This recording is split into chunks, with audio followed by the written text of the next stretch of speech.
Hello दोस्तों, मैं विशाल वानी ईवो कोर्स से आप सभी का CSS के इस वीडियो में स्वागत करता हूं। आज हम सीखेंगे CSS के सेलेक्टर्स के बारे में और ये कितने टाइप्स के होते हैं या प्रकार के होते हैं। चलिए तो हम पहले टाइप से स्टार्ट करते हैं। ये है ग्लोबल सेलेक्टर। ठीक है, तो ग्लोबल सेलेक्टर क्या काम करता है। ग्लोबल सेलेक्टर पहले तो मैं बता दूं उसका नाम क्या होता है। तो ये होता है स्टार, इसको स्टार से डिफाइन करते हैं और उसके बाद आपको पता है कर्ली ब्रैकेट्स का यूज़ किया जाता है और जिसके अंदर डिक्लेरेशन की जाती है। मैं सिंटैक्स पहले वीडियो में समझा चुका हूँ आपको, और मैं ये भी समझा चुका हूँ कि कैसे HTML और CSS फाइल को लिंक किया जाए, और ये बेस्ट मेथड है। और मैंने इसके बारे में सारी जानकारी इससे पहले वाले वीडियो में दे रखी है। तो अगर आप नए हैं और मेरी ये वीडियो पहली बार देख रहे हैं तो आप मेरे 2 वीडियो पहले के जो मैंने अपलोड किए हैं CSS के बारे में, तो इंट्रोडक्शन वीडियोस हैं, इनको देख के आप इन बातों को अच्छी तरह से समझ सकते हैं। तो अब हम चलते हैं कि ये कैसे क्या काम करता है। तो ग्लोबल सेलेक्टर वो सेलेक्टर होते हैं जो कि सभी एलिमेंट्स पे अप्लाई होते हैं। जैसे अगर यहाँ पे मैंने स्टार लगा दिया तो मतलब ये ग्लोबल सेलेक्टर है अभी। तो यहाँ पे मैं कलर दे देता हूँ, यहाँ पे कलर देता हूँ मैं ब्लू। तो यहाँ पे होगा क्या, जैसे ही मैं इसे रिलोड करूँगा तो आप देख रहे हैं कि पेज को रिलोड करते हैं यहाँ पे सारे ये H1 मेरा जो पैराग्राफ टैग है और मेरी ये लिस्ट जो टैग है, ये सब के सब जो कलर ब्लू में हो गए। अगर मैं यहाँ पे फॉन्ट साइज़ का यूज़ करूँगा और मैं इसे दे देता हूँ 40 पिक्सल, तो ये 40 पिक्सल हो जाएगा, मतलब सभी पे।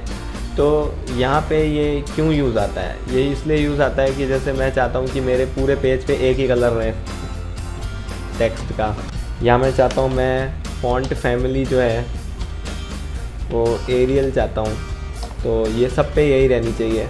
तो मुझे बार बार हर जगह जाके डिक्लेरेशन नहीं करनी पड़ेगी, सिर्फ एक ही जगह में ये मैं काम कर सकता हूँ। तो अभी हमें इसे इसकी ज़रूरत नहीं है, वैसे ज़्यादातर प्रोजेक्ट्स में इसकी ज़रूरत नहीं होती है, तो ये मैं आपको समझाने के लिए बता रहा हूँ। उसके आगे हम चलते हैं टाइप सेलेक्टर्स की तरफ। टाइप सेलेक्टर्स क्या होते हैं। टाइप सेलेक्टर एलिमेंट सेलेक्टर होते हैं, इनको हम एलिमेंट सेलेक्टर भी कहते हैं। जैसे HTML में जो ये हेडर है, H1 है, div है, पैराग्राफ है, ये सब टैग, जितने भी टैग UL बॉडी, ये सब एलिमेंट्स हैं HTML के।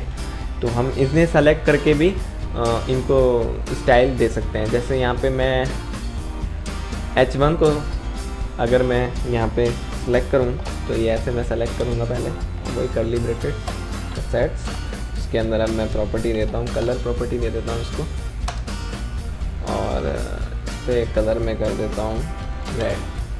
ठीक है, तो अब यहाँ से सही कर देता हूँ,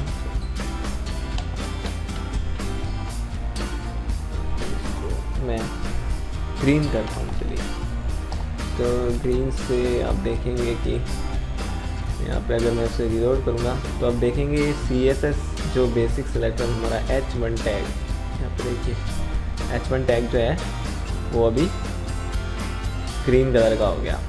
तो इसी तरह हम और भी टैग्स को दे सकते हैं। जैसे हम पैराग्राफ टैग को देना चाहते हैं किसी भी एलिमेंट, HTML के किसी भी एलिमेंट को सेलेक्ट करके उसको देना चाहते हैं कुछ भी स्टाइल। मैंने यहाँ पे फॉन्ट साइज जिसे देना चाहूँगा 20 पिक्सल, तो आप और यहाँ पे फॉन्ट वेट भी डाल देते हैं और इसको कर देते हैं बोल्ड। तो आप देखेंगे अब यहाँ पे बोल्ड हो जाता है। तो ये जो है ये टाइप सेलेक्टर्स कहलाते हैं। इन्हें एलिमेंट सेलेक्टर भी कहते हैं, दोनों ही नाम एक ही हैं। तो कुछ लोग इसे एलिमेंट सेलेक्टर बोलते हैं, कुछ इन्हें टाइप सेलेक्टर्स कहते हैं। तो उसके बाद आते हैं ID सेलेक्टर्स।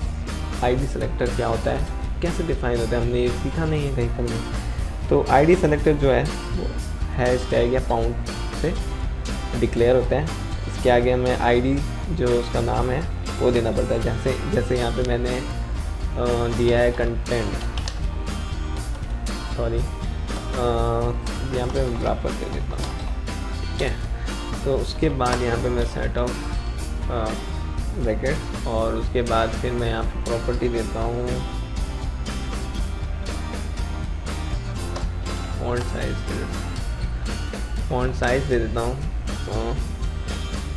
10 पिक्सल, और यहाँ से मैं हटा देता हूँ क्योंकि हम जहाँ पे डालेंगे वहाँ पे फ़ॉन्ट साइज़ हम यहाँ डिक्लेयर कर रहे हैं। तो जैसे यहाँ पे पैराग्राफ टैग है, इस जो मेन रैपर है हमारी मेन जो होती है, तो उसके अंदर हम यहाँ पे डिक्लेरेशन आईडी को HTML में डिक्लेयर करने के लिए ID इज इक्वल्स टू वही जो हमारा इधर ID हमने डाली है उसका नाम डाल देते हैं। तो अब ये ID है पूरी ID, और इससे हमने सेलेक्ट कर लिया है यहाँ से। तो अब यहाँ पे फ़ॉन्ट साइज़ जो है वो 10 पिक्सल हो गई है। बाय डिफ़ॉल्ट 16 पिक्सल्स होती है, तो हम यहाँ पे 20 पिक्सल रहते हैं, तो आपको पता पड़ेगा फ़ॉन्ट साइज़ चेंज हुआ है।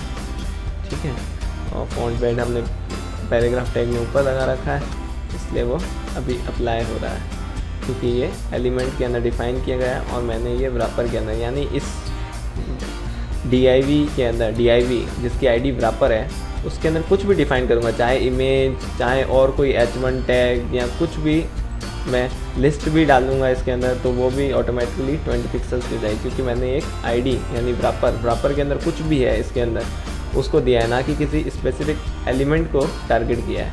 इस ID टैग का जो हम यूज़ करते हैं वो तब करते हैं कि हमने किसी एक स्पेशल किसी एलिमेंट को कुछ स्टाइल देनी है, उसके लिए हम ये यूज़ कर सकते हैं। और इसमें ये होता है कि हम एक ही एलिमेंट को 2 IDs नहीं लगा सकते। ठीक है, ये नहीं होगा।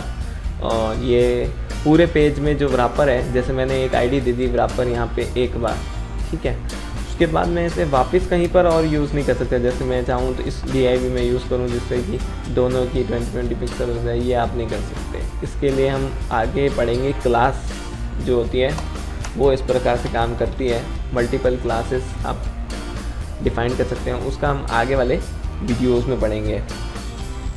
चलिए दोस्तों, आज के लिए इतना काफ़ी है। आज का ये वीडियो अब हम समाप्त करते हैं। अगर आपको ये वीडियो अच्छा लगा तो इसे लाइक करें व अपने दोस्तों के साथ शेयर करें। आपको कोई भी परेशानी या सुझाव हो तो नीचे कमेंट बॉक्स में कमेंट करें। हम आने वाले वीडियोस में आपकी प्रॉब्लम सॉल्व करेंगे व आपके सुझावों पे काम करेंगे। और हमारे साथ जुड़े रहने के लिए चैनल को सब्सक्राइब करें जिससे आपको नए वीडियोस मिलते रहें। तब तक के लिए गुड बाय, अलविदा, शब्बा खैर।